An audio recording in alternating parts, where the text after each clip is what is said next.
Assalamualaikum warahmatullahi wabarakatuh. Saya berjumpa lagi murid-murid. Baik, hari ini kita akan sambung lagi dengan tajuk ataupun aspek yang sama, iaitu aspek seni bahasa. Kita fokus kepada perumpamaan. Okey, murid-murid, sila rujuk semula pelajaran pada hari Ahad, iaitu kita sudah belajar tentang 4 perumpamaan. Ya, baik, cikgu ulang semula. Kita sudah belajar 4 perumpamaan pada hari Ahad, iaitu jika lupa murid-murid boleh ambil semula buku tata bahasa yang digunakan pada hari Ahad, rujuk semula, kiranya seperti buat ulang kaji lah. Okey, sebab untuk hari ini perumpamaan yang itu juga akan digunakan.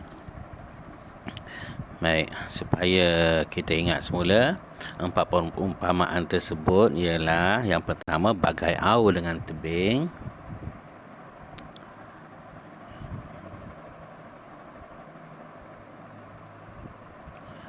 Yang kedua, umpama isi dengan kuku. Yang ketiga, bagai cincin dengan permata. Dan yang keempat, bagai menarik rambut dalam tepung. Okey, bagai menarik rambut dalam tepung, rambut tidak putus, tepung tidak berselera. Baik, apakah maksud keempat-empat itu? Murid boleh rujuk semula pada nota yang murid salin pada hari Ahad yang lepas. Okey, jadi untuk hari ini bahan bercetaknya tidak dibekalkan. Murid-murid download saja dalam grup sekolah. Okey, jadi gambar itulah yang akan murid salin. Jadi bahan yang akan gunakan nanti juga akan bagi tahu arahannya di dalam grup WhatsApp itulah. Di sini kita tengok bagaimana aktiviti ini berlangsung. Okey, daripada 4 perumpamaan yang kita belajar pada hari Ahad, di sini ada ayat-ayatnya, iaitu ayat yang pertama, ayat yang kedua,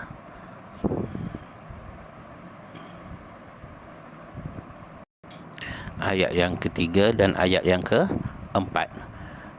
Keempat-empat ayat ini keempat-empat ayat ini mewakili 4 perumpamaan yang kita belajar pada hari Ahad, yang kita sebutkan tadi. Jadi murid-murid mesti juga ambil buku pada hari Ahad untuk dirujuk semula. Sebab di situ kita dah salin notakan tentang maksud perumpamaan. Sebab kita akan menulis perumpamaan tersebut di bawah ayat ini. Baik, arahannya secara jelas cikgu akan ulang semula. Rujuk 4 perumpamaan yang ada dalam nota bertarikh 23 bulan 5, iaitu yang pada hari Ahad yang lepas lah. Okey, rujuk tu maksudnya murid-murid akan ulang kaji semula, baca semula dan faham semula maksudnya. Kemudian salin ayat-ayat di bawah. Inilah ayat-ayat di bawah. Salin ayat ni, ada 4 ayat semuanya. Di garis kosong ayat tulis perumpamaan. Okey, perumpamaan yang 4 itu diwakili, perumpamaan yang 4 itu kita akan tulis pada ayat yang membawa maksud perumpamaan itu. Okey, cikgu huraikan satu persatu untuk membantu. Ayat pertama, apa dia kata? Zulkifli melihat kawan baiknya, iaitu Aidil.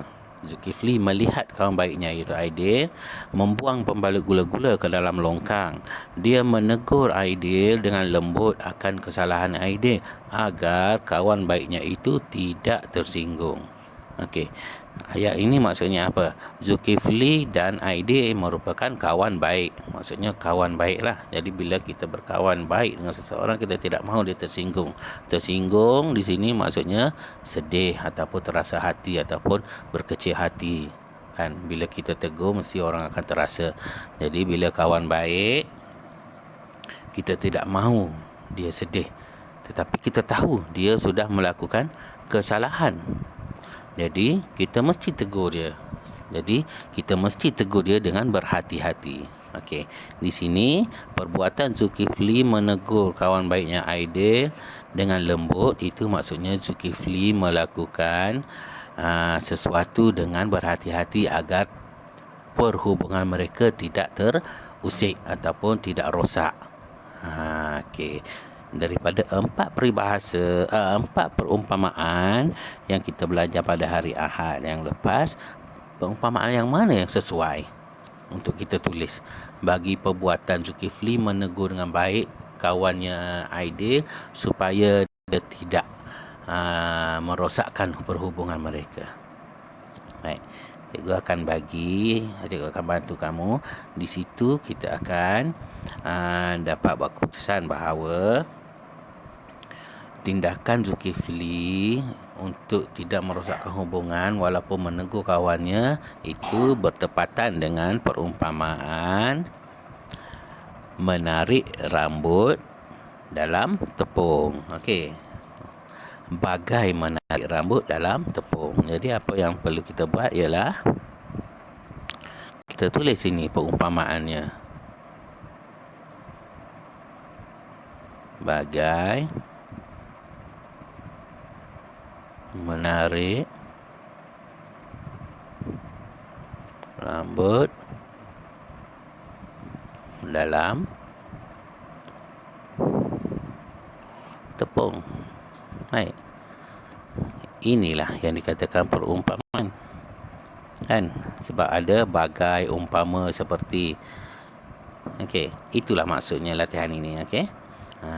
Jadi menarik rambut dalam tepung, rambut tidak putus, tepung tidak berselerak, membuat kerja dengan berhati-hati. Okey.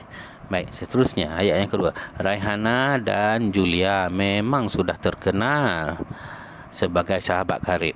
Okey, Raihana dan Julia ni memang sudah terkenal sebagai sahabat karib. Sahabat karib macam ni kan.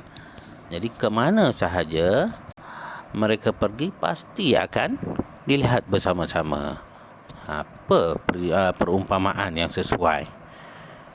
Sahabat karib yang selalu bersama-sama, tak berenggang ke mana-mana pun di sini. Ke mana sahaja pergi selalu bersama. Baik. Jadi perumpamaan yang paling tepat tentang betapa akrabnya hubungan Raihana dan Julia ialah apa dia? Ini perumpamanya. Umpama isi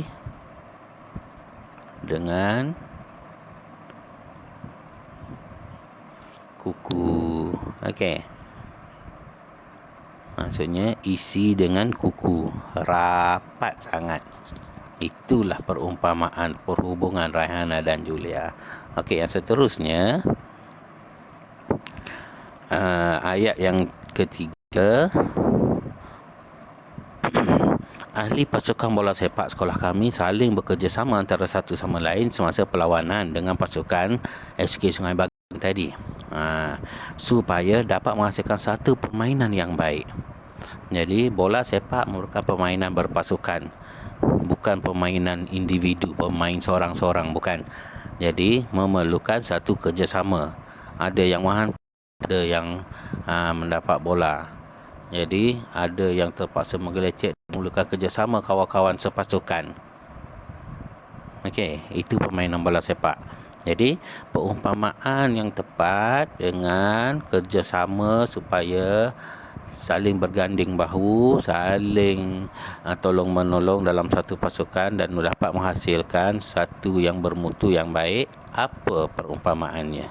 Ada tinggal dua lagi, iaitu bagai au dengan tebing dan satu lagi bagai cincin dengan permata. Baik, untuk ayat 3 dan ayat 4 cikgu serahkan kepada murid untuk selesaikan. Dan satu lagi, kakak saya mendapat pujian daripada para tetamu semasa majlis pertandingannya kerana suaminya itu seorang yang kacak. Kakak saya cantik, suami dia kacak. Semua tetamu yang datang memuji mereka. Apa mereka kata? Semua orang memuji mereka pasangan yang sama cantik. Cantik yang perempuan, kacak yang lelaki. Okey. Yang mana perumpamaan sesuai? Sama ada bagai cincin dengan permata ataupun bagai aur dengan tebing. Lihatlah maknanya, lihatlah maksudnya pada nota yang kita buat pada hari Ahad yang lepas. Okey. Jadi di sini cikgu sudahi dulu. Untuk murid-murid siapkan dua ni. Yang paling penting tulisan cantik dan kemas. Okey. Kita jumpa lagi untuk sesi yang akan datang. Assalamualaikum warahmatullahi wabarakatuh.